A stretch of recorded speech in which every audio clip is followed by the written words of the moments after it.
Hey everyone, it is your favorite CEO, Miss Flo, back with a new episode of Neon Mike where the conversation just glows. As you can see, I am also back in the Plus Ultra studio. And my guest today is Bryan Tillman, who is an amazing comic book artist and writer. Thank you so much for being on the show. Absolutely. Thank you for having me. Oh no, it actually is very kismet how we bumped into each other and arranged this because, I heard about you through Blurred Station and how you guys are going to collaborate. And then I bumped into you at TCon. Right. I wasn't even going to do like anything content related, honestly, just to give myself a break and just enjoy it. And then there you were with Ninja Empire. So one, you could tell us a little bit about your story here because I read I had I guess it's called like the issue 0, which I'm assuming is like the prequel, and then issue 1, and I'm excited for the next issue and where this goes. But if you could go ahead and share what your story is about. Sure. So Ninja Empire is my love letter to the 1980s ninja craze that happened in the United States. It was something that my dad introduced to me. So he was a soldier and he was always deployed. And so when he came back, we did two things. We watched ninja movies and we watched cartoons. Like that was our thing. And so as I grew older, all I wanted to do was have more of that, right? Because he was always gone. And so once I became a professional, I put ninjas in everything. Any way I could, I always put a ninja somewhere. And eventually I was able to work on my own product. And that became Ninja Empire. And so it's a really big and personal project to me because it is also a thank you to my dad for all the inspiration and stuff like that, and he's a big part of this, and then of course my love of ninjas, right? And so it's a really easy, it's a revenge story, and if you like things like John Wick or Old Boy with the violence of Invincible and throw in some ninjas, this is going to be the story for you. I definitely saw that, in the comics, and what I really like about what you did with the main character was showing the emotional side of it because, he lost his family. Right. And because, people thought he didn't belong in the space, and it was very unfortunate. And then you see him work through the tears, and he understands, revenge is not going to bring him back. It's not justice. But it's what I desire. Right. And it was a very honest letter because a lot of times when you do a revenge, it can be very diluted. Right. And, people just kind of it's a form of justice. It's no. It's just you just want that payback. And it's completely understand. And it's I'm really enjoying it. So it's ninja, but it's also kind of futuristic. So what time era are we looking at here? So there's not, it's definitely an alternate reality. It's not Earth. It is heavily based on He-Man, which had that science fiction fantasy. So you'd see people with a sword and a shield, and then the other person was driving around in a tank. And that's the kind of stuff I grew up on. And so I was I really like that world because it allows you to do pretty much whatever you want. So when you see something interesting just walking around, you're oh, I can add that. That's going to be great. I can see how this will work into that story. But it is in the future because there is nanotechnology, there's robotics that work on its own, but then there's also fantasy. So it's really a hard place to put as far as a timeline because there's magic involved. In issue 2, you actually get to see the first evidence of that magic, and so it's also once again tying back to the ninja craze because they did a lot of ninja magic in a lot of the movies and TV shows and stuff like that. So I want to push that in the coming issues as well. I wonder what movies you use for as an influence for this because, of course you mentioned He-Man because, I grew up, Ninja Turtles. Right. You know what I mean? And then I also, it was 3 ninjas? Yep, the 3 yep. So I was curious of, which ninja movie that you took the most influence from. So for those of you who know ninja movies, you'll all hate me for this one, and that's okay. But it's Ninja 3, The Domination. It is 1987, I think. It is not a good movie by any stretch of the imagination. but it was the first ninja movie that my father and I watched.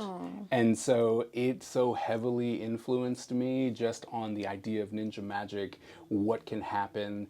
The tagline for it is "Born a Ninja, Die a Ninja," and it comes from that movie. Like, he says something that only a ninja can kill a ninja, right? And that also finds its way into my story, right? Because there are people who are not ninjas, and they're like, we can't kill these people, and then someone will throw in that line. So if you know that movie, like, I know where that came from, right? And so there's a lot of references that I pull from that movie, which, once again, is not a good movie.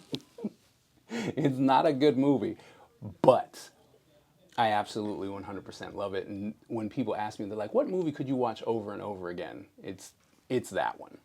I mean, that's fair. I mean, we all have like our comfort movies that may have not gotten the best public reception, but it seems like you use a lot of things that have sentimental Yes. value, and Yeah. and I really enjoy it, especially like my dad was also the one that kind of got me into sci-fi and things like that. So I totally understand it, and I do love that this is like a tribute to your father. Yeah. Yeah, that's pretty cool. It's huge for me because I've always been trying to get my dad into projects that I've worked on, and it just never really worked.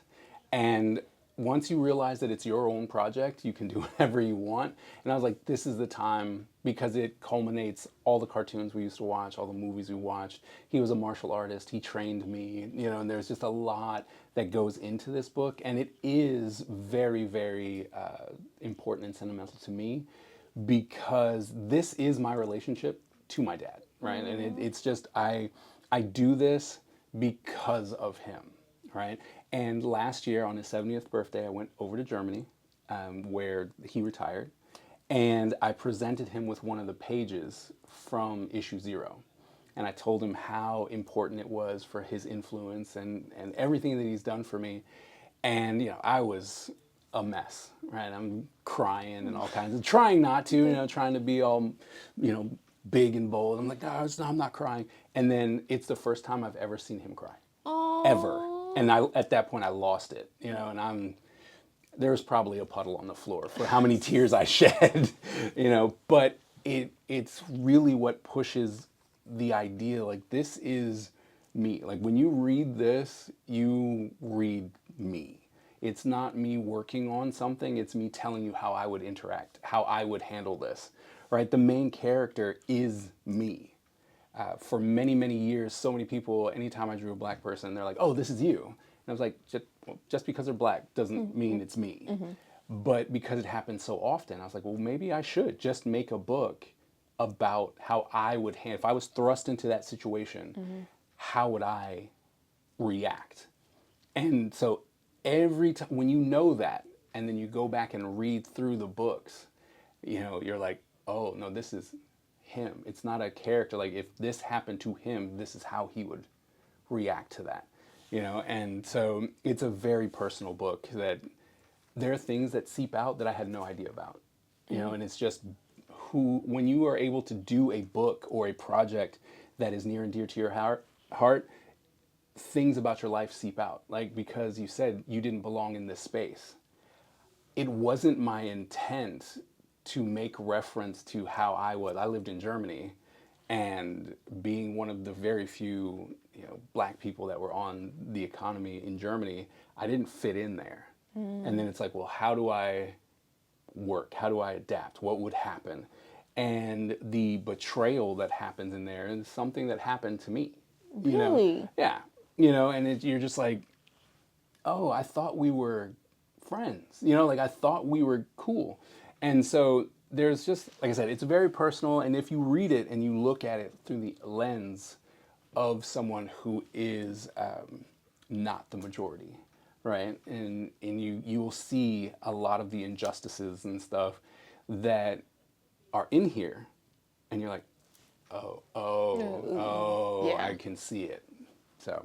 And you could definitely tell that from like the first issue. It's just like, oh, he basically was told that he doesn't belong here because of his skin color, and it was like, it's very, and you, especially now in the current political climate, where it's feeling and seeing more of the prejudice being more visible. Right. So I think like this is perfect timing in regards to the release of your comic. But of course, this isn't like your first project. No. You have plenty of experience with comic books, and you were, on the Marvel team. Yep. So like, how did your time at Marvel kind of like shaped you as an artist? So my time at Marvel reinforced one thing: I don't want to work for someone else. Mm-hmm. That's the one thing that really stuck out over the years that I've worked for all of these companies, and I keep dabbling in it, right? Like just recently I did a project with DC. I worked on a Superman project. Ooh.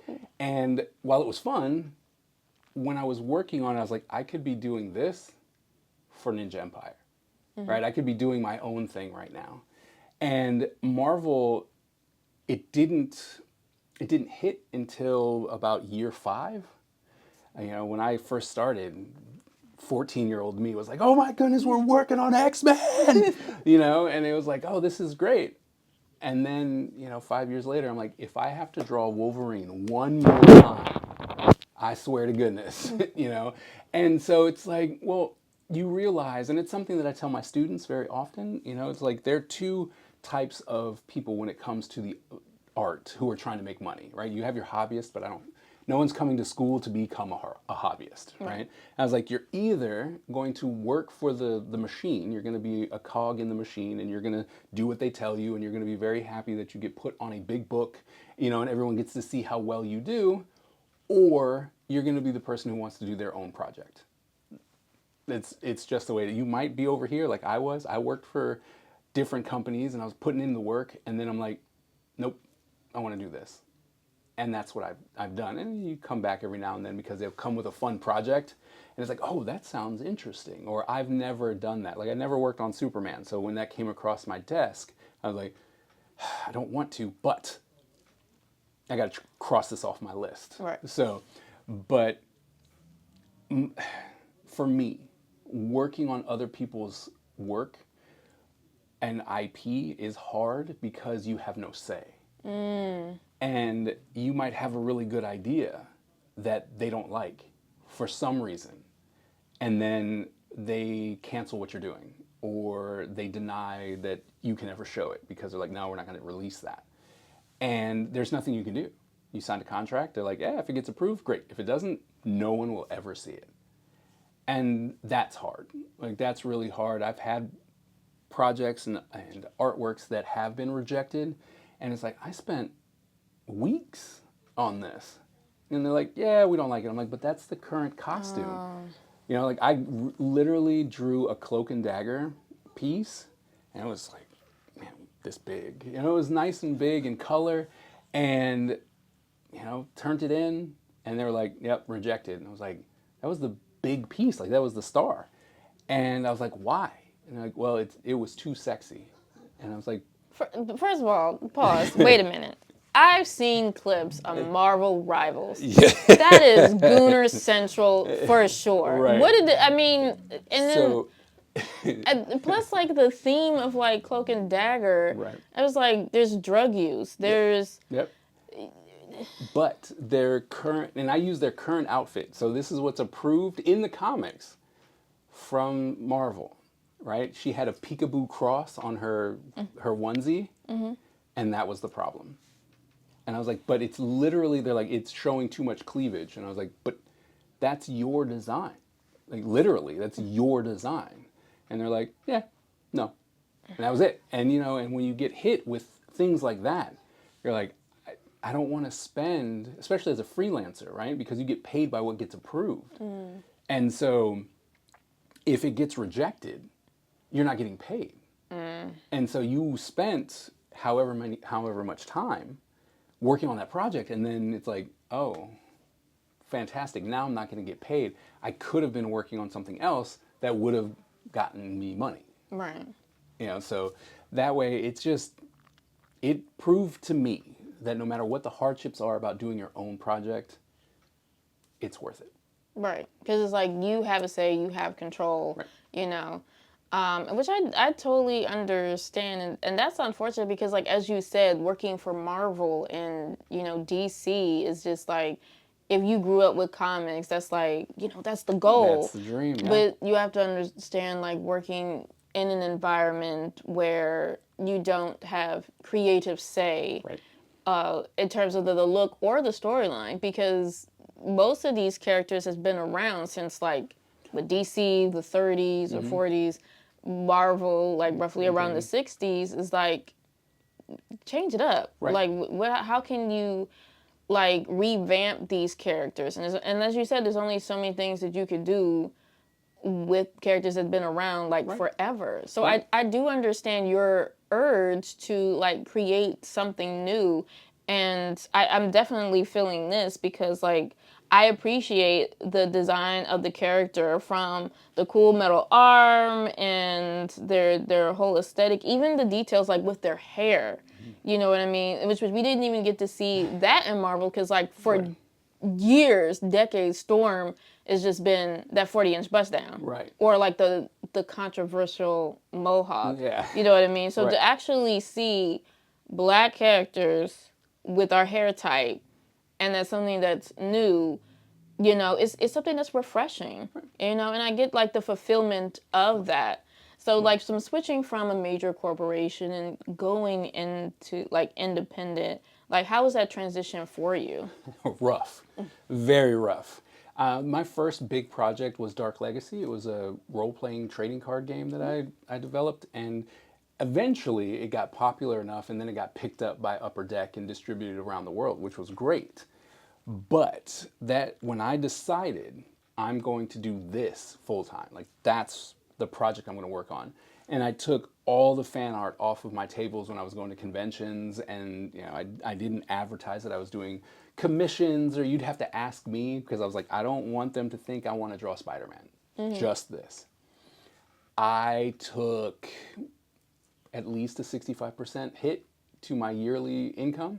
Ooh. Because, one, people didn't know it, and two, they didn't really want to invest in something new. Mostly because they don't ever know if it's going to stick around, right? If you have Marvel or DC or Upper Deck saying, hey, here's this new product, because they've been around for so long, you're like, oh, well, I'll invest because more than likely they're going to make more. But when you come in as an independent and you're like, hey, I got this product, and they're like, I don't really know you. This is the first time I saw you. Is it really worth investing? Because what if I really like it? And then it goes away. That one hurts. I've been on the end of that where I'm like, oh man, this is going to be great. And then they went away. So, but if I can say anything, while the transition was hard, the fulfillment that you get, like the positive reinforcement that you get from those people who come back and say, oh, I played this, or I read that, it was fantastic, right? I've had people from last year, I'm going to a convention in in Twin Cities. And I had a person, they reached out to me and they're like, okay, so last year I bought issue 0. Are you coming? I want the next one. Nothing felt better to me to know that there was someone out there anticipating the next chapter of what I have to deliver. Or I had a young woman buy both books at a different show on the first day of a convention, left, and then came back the next day, big old smile, and was like, I read your books. These are fantastic. I can't wait for issue 2, right? Those are my fans. They're not Marvel's fans that I did something for, but they're mine. And there's no better feeling than knowing for a fact that someone cares about what you are actually doing. Yeah, I could definitely see how that's your motivator, that's your why, for sure. And I feel like a lot of people are missing out if you don't check, like, independent artists. Absolutely. You know what I mean? Like I said, X-Men, we got the animation. You know what I mean? Games, whatever. Superman movie just came out. You know what I mean? We heard those stories before. Yeah. I want to see something new. Yeah. Something like I don't necessarily see coming. I know the backstory of Superman. I know the backstory of, like, most of the Marvel characters.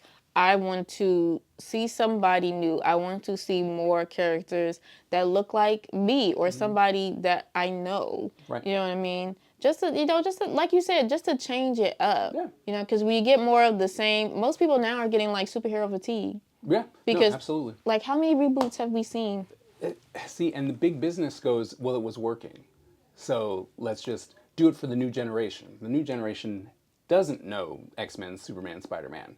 So let's make a reboot and we'll start it over. And we'll do a reboot and start it over. But that's why anime and manga took over here in the West, right? It's always been there. It's not like that medium didn't exist while X-Men and Superman and all that was happening.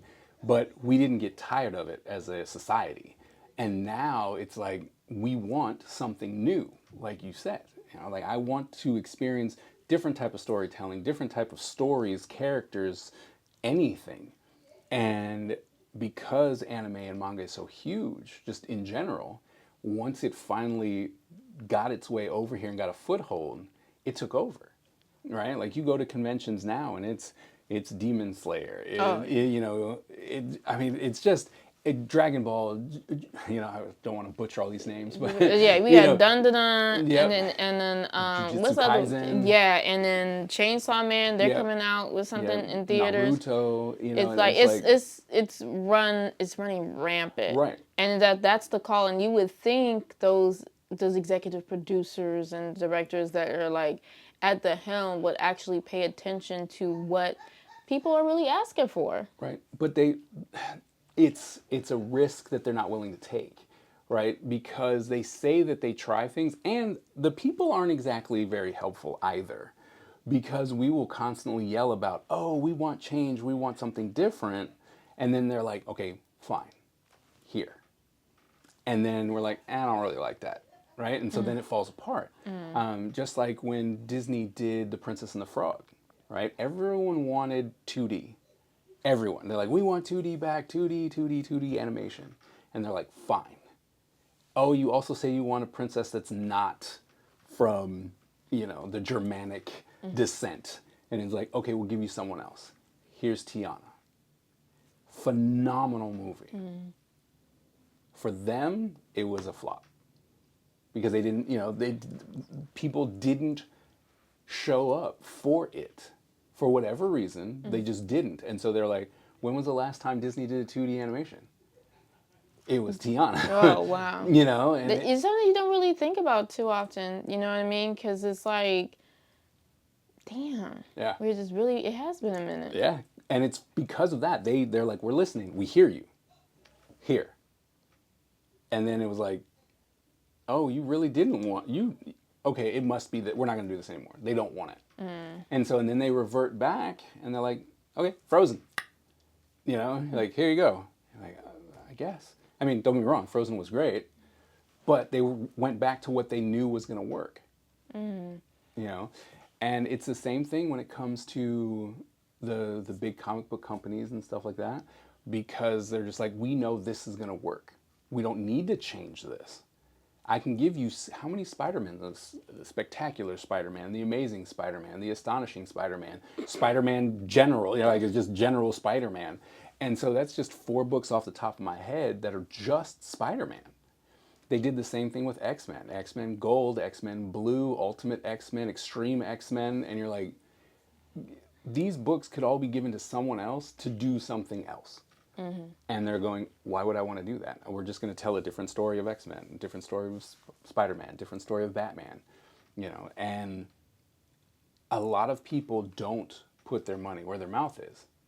And that's the hard part, because a lot of independent creators are going, look, I put a lot of money into this.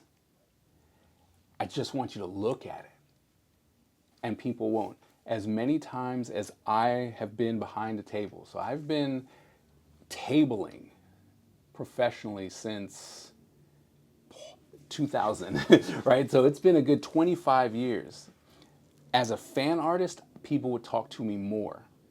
When I was putting out Batman and Spider-Man and stuff like that, people would talk to me more than when I had my own stuff. And I would say, and all I would say is hi. They'd walk by the table, they kind of give you the glance like, oh, that's actually kind of interesting, but they won't tell you. And I'm like, hey, how's it going? They're like, I'm just looking. Oh. And I'm like, Okay. I'm not selling. You know, I'm Yeah. like, I'm not a used car salesman, which has been my response as of late. I'm like, I'm not a used car salesman. I just said hi. Yeah. And then they feel awkward, and then they come by, and I was like, you don't need to stay here. But the problem is that if you're an independent artist, I'm like, I just need you to look, because if you look, you'll be convinced. In my mind, I'm like, if you look, you're gonna want it, because I can convince you. You'll feel the passion that I have about my project. That'll make you want to know. It'll just make you curious enough to go, all right, fine, I'll pick up issue 0 or 1, you know, whatever. I'll pick it up. But most people just don't want to talk to you. And I see it's like, and it's so tragic because I've discovered so much talent at conventions and giving things a try. And because like I never was like into the mainstream at all. Like I've, with image comments like Chew, probably a lot of people probably don't know Chew, but that like if you pick it up, it's something different. You have like diversity. You have something like a power that hasn't been ran to death. Right. You know what I mean? Right. So it's just like, just diversify your palette. You know what I mean? And it's not like you're charging out the wazoo. No. You know what I mean? It was a fair price. I think it was like maybe 10 or 20 for your issues. Yep, it was $10. $10 for the regular one, and then 20 for the issue 0, which was a graphic novel. Yeah. So, you know, it's not crazy, especially when you start thinking about what you are paying to Marvel for their books, right? Their books are coming up on $6 now, $5-6 for a book, right? And so if I go, $4 extra because I'm the writer, the colorist, the artist. You're doing everything on your own. Yeah, it was like I did everything myself. And so I'm like, that $4 extra will really do a lot for me to get issue 2, 3, 4, and 5 out. But the thing is that when I order a book, right? So issue 1, I ordered 300 books, right? To a regular person, you're like, oh wow, 300, that's a lot, which it is because you still got to store it. Marvel orders in the tens of thousands of books. So when they get their book from China, it costs them like 10 cents. When I get my book from Tennessee, it costs me significantly more money than that. Right? Because A, it's in the States. B, it's a smaller print run. And so it's like, you know, it's like if you're willing to spend that with them, why not? You know, and then you're just like, okay. We understand the logistics, and people like I said, I found some gems, and this was definitely a gem worth checking out. And you even did as much as like create different variant covers as well. And it's just also, I'm a fan of like black, white, and red. It's just like this, I don't know what it is, but it's just like something that's just like so super cool and like appeasing to the eye. But like you're dedicated enough to create variant covers. You're out here marketing on your own. I've seen you at conventions, whether it was T-Con, AwesomeCon. Have you been to BlurredCon yet? Oh yeah, I kicked off BlurredCon as their guest. So when BlurredCon started, I was their guest. Oh wow. Yeah. Okay. So I was there for a couple years, and then I'm trying to get back into it this year. It's always just kind of had a conflict with what was happening around and being invited and stuff like that. So I have to say, if conventions like, hey, we'll take care of everything, I'm gonna go there versus when I'm like, I still got to pay for it. Right. So, and sometimes with like, it's mostly just scheduling, especially now that it's moved to March. It's so close to Austin. It's like 1 week before AwesomeCon, and then there's another show that's happening. So it's like, okay, we're gonna try and make it. But I would love to go back. That's true. I have seen more conventions that are like either around the same time or like back to back, and I'm just like, we are eventually, and the one thing that I'm worried about is that people will get convention fatigue, which is going to happen. Although luckily, you can go to a convention every single weekend if you travel the United States. Right.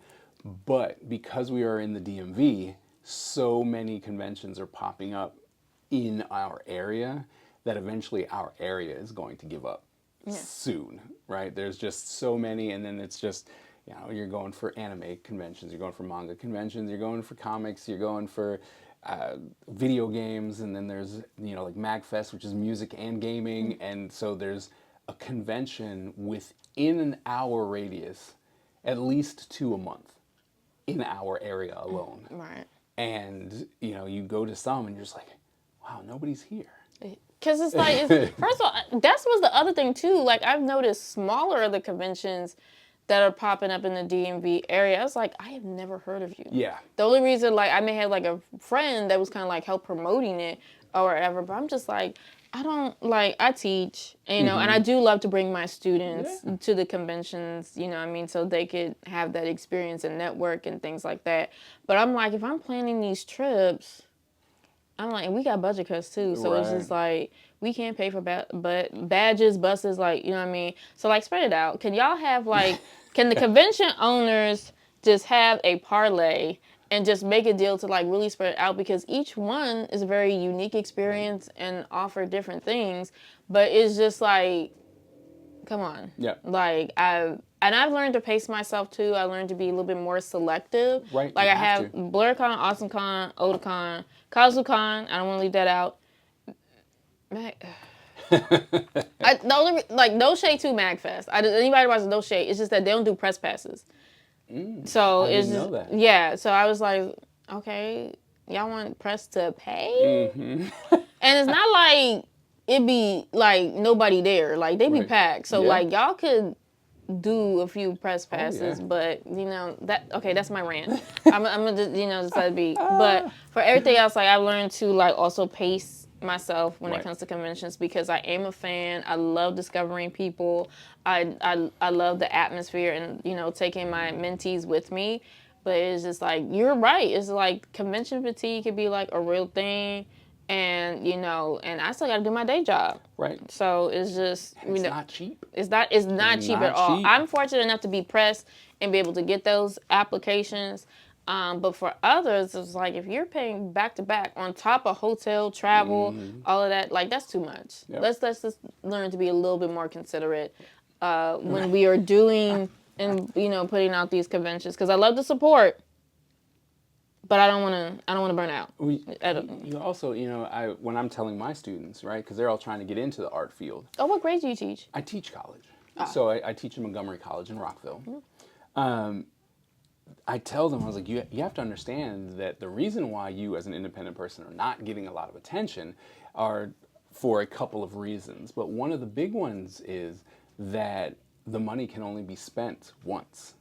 And so if you are a family, you know, two parents, one child, maybe two children, that 4 is $500 to get through the door. You haven't even done anything. You just spent money to get in.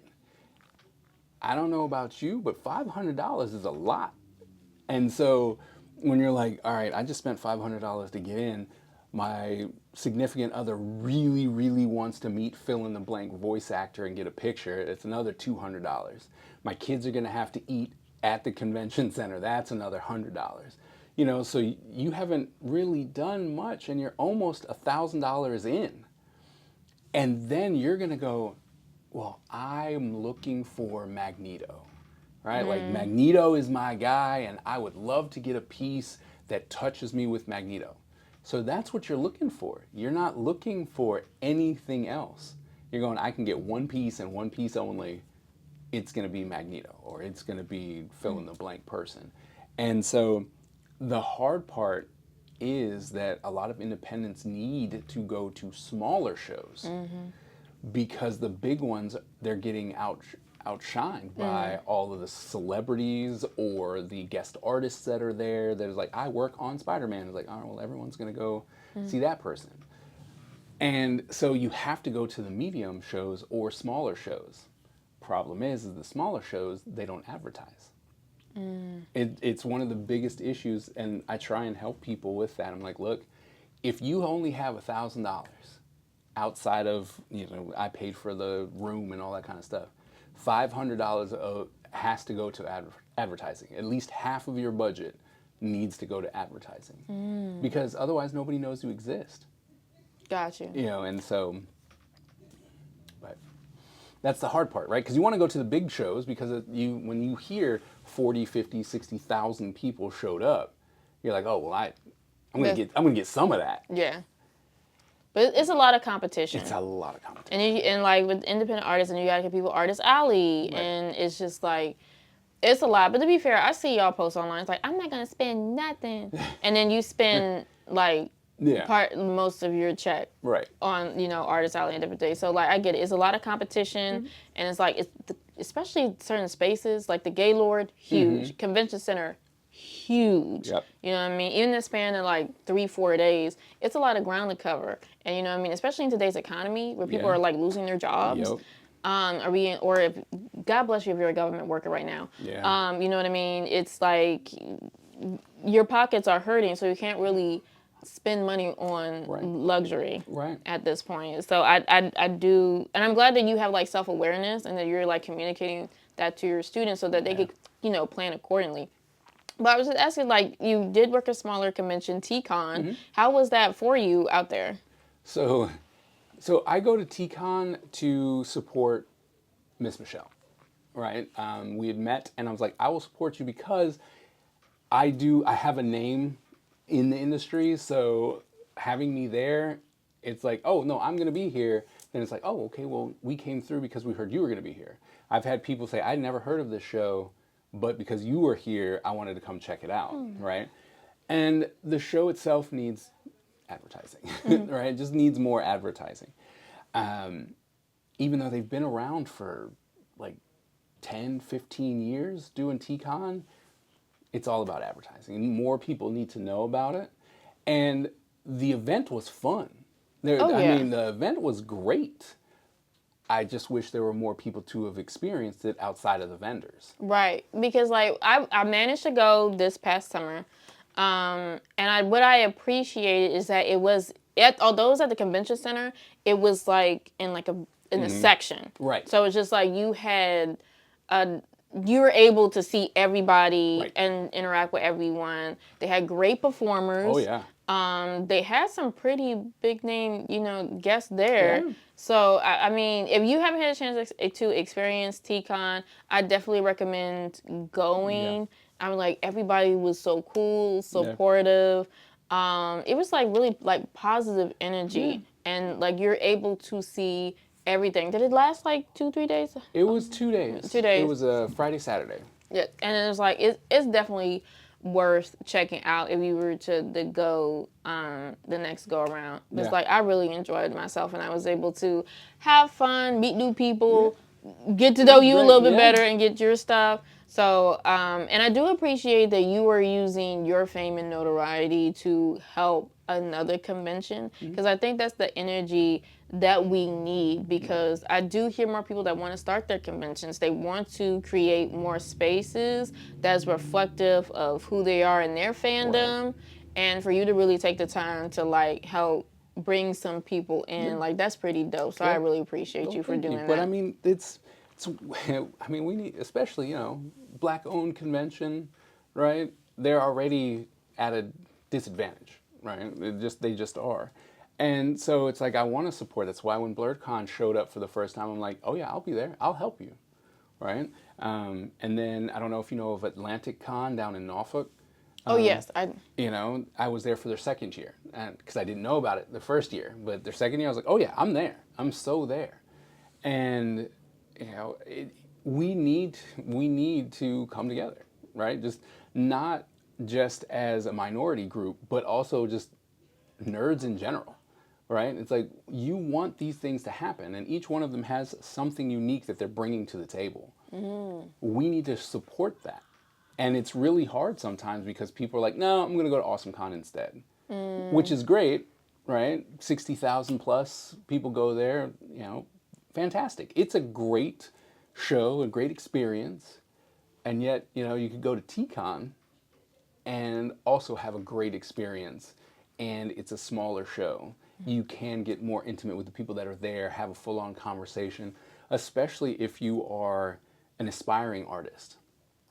You could go there and be like, will you look at my portfolio? Oh, yes. I love that's what I tell my students. I'm like, I know you can draw. I know you can do X, Y, and Z. start talking to people here, network. Don't rely on a job application, you know what I mean, because then you're kind of lost in the shuffle. Right. But if you speak to someone one-on-one in their face and be like, hey, this is what I can do. I'm a dope photographer. Or, hey, I'm a dope artist. This is what I can draw. You want to meet somebody. I'm pretty sure if you met my students, you'd be just like, you would help them all the way. Yeah. I'm not putting that on you. No, you're absolutely right, though. But you know what I mean? Because it's important, right? I remember being on the other side. And when I was in school, nobody wanted to talk about the industry. Nobody wanted to talk about the business. And so you coming in as an artist going, hey, will you look at my portfolio? I'm looking to break into the industry. And they're giving you nothing. You know, basically. It's a lot of gatekeeping or like that crab in the barrel mentality. And it's like, we need to break away from that. I mean, I think that a lot of people have, as of late, you know, over the past 10 years, a lot more of the artists, if you bring your portfolio, they will talk to you, right? And they'll go like, hey, you should probably fix this, or you should fix that, or do this or that. But the problem, what happens is the artist never follows back up because they think, oh, well, I did my thing the first time. I'm good. And it's like, well, yeah, but you got to critique. Now, a month and a half later, you should send them some new stuff and go, hey, I took everything you said to heart. Here's what I did. Is this any better? What else should I work on, right? And then when you build that relationship, now when you're like, hey, I graduated high school, I graduated college, I'm just available, right? Whatever. You don't have to go to school, but it's like, I'm here and I'm available. And they're like, oh, you know what? We just had someone flake out. They asked me if I knew anybody. Are you available to do 5 fill-in pages? They're going to come to you first because you formed a relationship with them. But a lot of people don't want to do that, right? Because they'll hide behind, oh, I'm shy. It's like, no. I don't allow that. I was just like, you're going to go, I don't know what to say. Introduce yourself. Right. And then just say like, hey, I'm an artist. Right. Can you know what I mean? Or just ask for advice. Just strike up a conversation. They're human. You know what I mean? And again, that's a social skill that you have to teach. It is, which is crazy because I teach it in my classes. I'm like, look, you guys got to be able to talk to people. And they're like, I don't know how to start. I'm like, I got 2 letters for you, H and I. You know, and it's just like, that's how you start. Like, hi. And they'll be like, oh, hey. Now you're there, just what? And then I said, and you guys have a superpower going on right now. You're students. The minute you say, I'm a student, they're gonna want to help you. Like, oh wow, you're serious about this. Okay, let me give you some advice.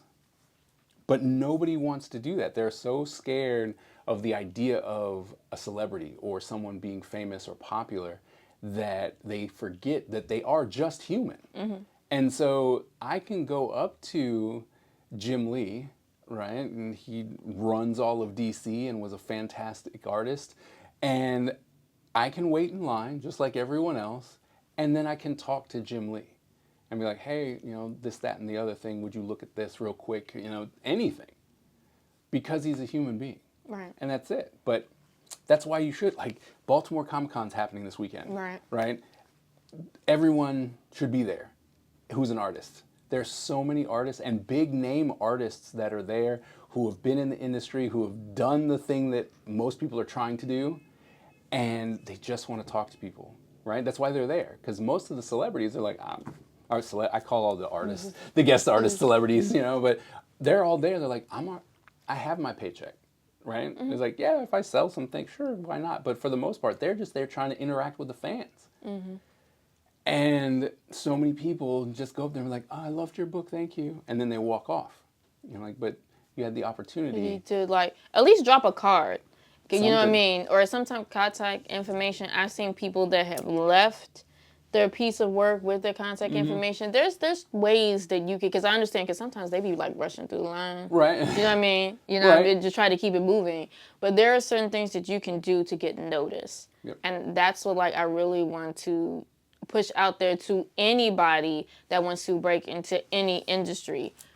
Make yourself noticeable.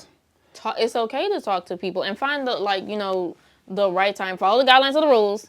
Because like, Obviously. don't be that person, but you can still like showcase what you can do, and there were people that are going to support you. Yep. And then where can people find you? Because I also noticed that you're also doing stuff on YouTube. Yep. And I guess it's like showing your progress, your art, and all of that, which I need to do more of that, honestly, because so that y'all can see that the work that we put into with like creating our content. So how has that been for you, like streaming? Streaming's fun. I really do enjoy it because I've got people who have come from like Germany who just randomly popped in. I have people from like Switzerland and they're like, hey, how's it going? I'm like, aren't you supposed to be asleep right now? Like, it's too late for you. And it just opens up the doors to a lot of different people who wouldn't actually see your content. And I'm not doing anything for them. I know that sounds weird, but I'm like, I'm not. Recently I'm working on 2026 product, right? And I'm developing trading cards for Ninja Empire to chase, right? So I'm like, there's going to be 5 regular ones and then 1 chase card that you can only get through conventions or certain like grab bags and stuff like that. Is that going to be more of a game, or is just like a trading, just like old school trading card with like the stats and stuff from I'm a big nerd. That's what I grew up on, and I was like, oh, these are fun, but I'm showing how I'm creating that on stream, and I'm like, oh, well, maybe I should do this. No, okay, this image will not work for this. And then I'll ask the chat, and I'm like, what do you guys think about this? Is this working? Should I move this over here? Does this even need to be here? Right? And it's getting feedback from the fans. And then they get exactly what they were hoping for and get to say, I helped with that. That was me. Like, I did that. I have plenty of characters whose weapons, names, looks, belts, accessories, just anything were suggestions from people online. Ooh, I love that. Yeah. That's pretty cool, and you're making it interactive in just like a space where everybody can contribute, and you're building a community, essentially, and that's really cool. Who dropped like the best suggestion so far, or like or that you can recall? So the best suggestion. So I have a character who is a ninja rooster. It was a joke character. Actually, I was doing an art competition with the art director of Konami. So wait, when you a ninja rooster? So you mean like an actual rooster? Yeah, he's a full character, stands like a human, but is a rooster. So he's an anthropomorphic ninja. Okay. And they were like, we're gonna do anthropomorphic characters, and I'm like, I don't draw okay, fine. And so I made this rooster, and I was like, great, ninja rooster, bam. And I did it, and then I posted it, and people loved it. And I was like, why? Why? And so over time, I did another drawing, and they're like, people are just losing their mind over this stupid ninja rooster. And I'm like, okay, I suck at names, right? Like, I'm horrible at names, so what should we call this person? And, you get random, stupid names. Someone said Chuck at one point, and I was like, I will never call this chicken Chuck, right? And then one person, and we were just joking. We were joking around, and he goes, you should call him General So. And I was like, oh my goodness, that is 100% gold. I'm saying. And so now his name is General So, and it's a giant ninja rooster. And, and I tell people, I'm like, that's what I wanted. If you have something that's good, that fits, I'm going to use it, because why not? Why not give you that opportunity? Like, yeah, you did that. You came up with that name, and I was like, and I'm going to use it. Or I had one person, I was using swords, and they're like, I don't think that character would use swords. And I'm like, all right, well, what do you think they would be using? And they're like, probably like little scythes, just. And I was like, oh, like a kama, right? Which is a really kama and chain is normally very popular. And I was like, all right, let me draw it. And it fit. It just fit the character better. And I was like, all right, you win. We're now switching this over. This is what he's going to be using, right? And I like that community aspect of it, to where people can feel as though they have some type of involvement in the creation. I was doing pages, doing inks and colors, and someone was like, you do know that that thumb is on the wrong side of the hand. You know? And Yeah. I'm like, nope, what are you talking about? And you look at him like, start doing it in the mirrors and stuff. Yeah. I'm like, oh my Goodness. goodness. Right? But when you're your own editor, It's like you don't catch everything. you don't catch everything. And so having that opportunity to put it in front of the people who actually want to read it, see it in its completion, and then they go, that's not right. Or, you know what, I think that if you zoomed in or zoomed out or did this, and I'm like, okay, let's try it. Let's try it. And then if it works, great. If it doesn't, I'm like, I tried. Doesn't seem to work. So I love that aspect of like streaming on Twitch and on YouTube because it just allows me to have a lot more freedom with the people who are interested in supporting the project.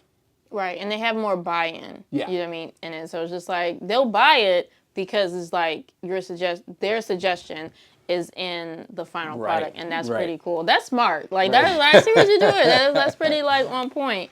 And so just to kind of circle back a bit, you know, we had a conversation about like how Hollywood is just keep recycling things, and I'm assuming that's why you wanted to collaborate with Blurred Station. So like, how did you guys like connect?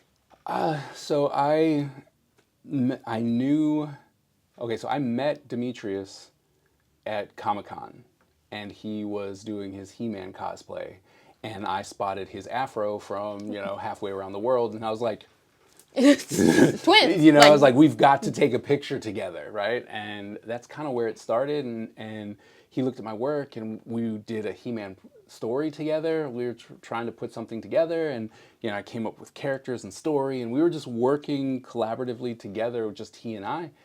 And when he became the representation for Blurred Station and started talking about it, I'm like, I want in, right? And it was at the very beginning, and I was like, you tell me what. And they're like, well, we could do, I'm like, I'm not asking for anything. I'm asking how I can be part. And that's all I want.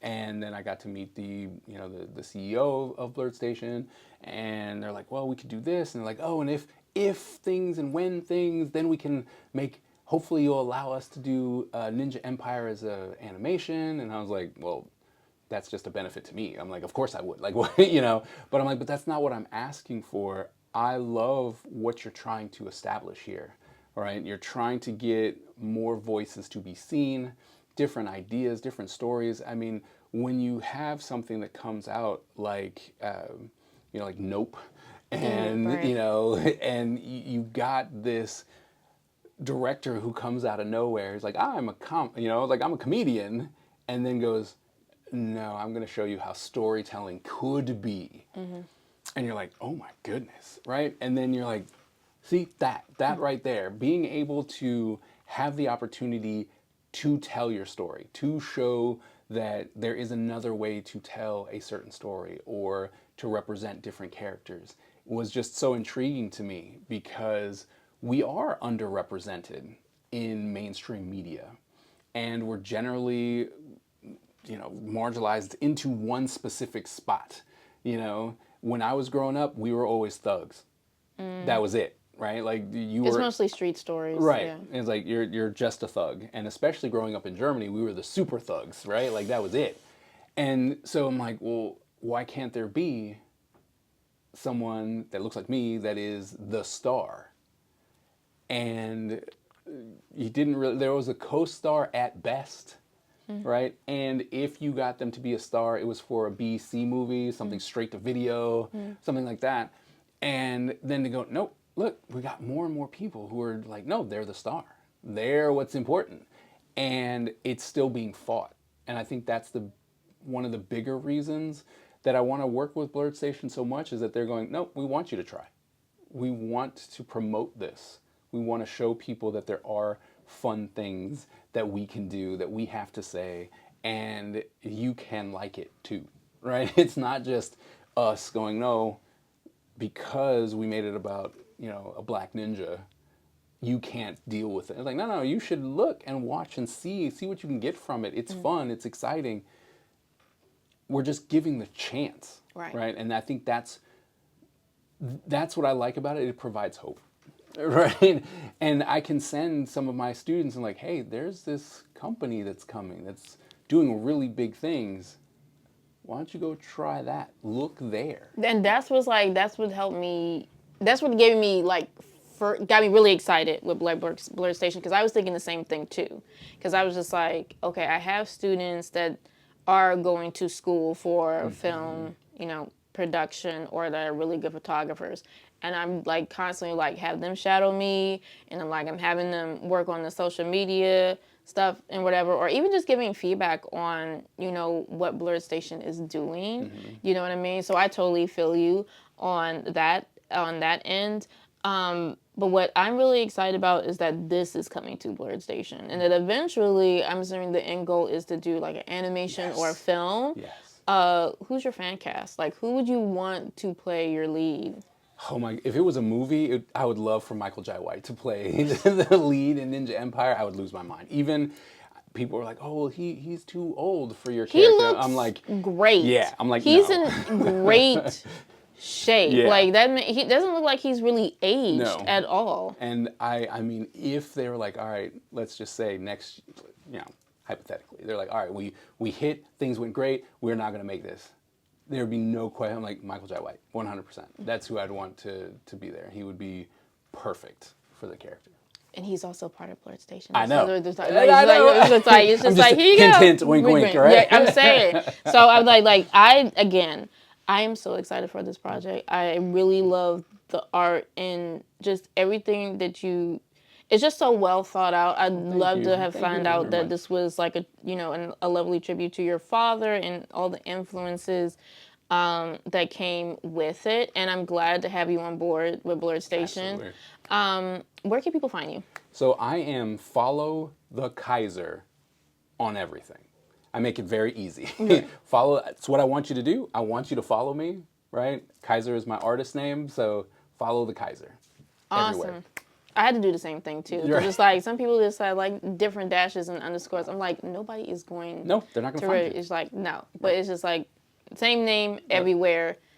And again, thank you so much for being on the show. And see how you guys glowed from that conversation. I'm gonna catch you guys next time.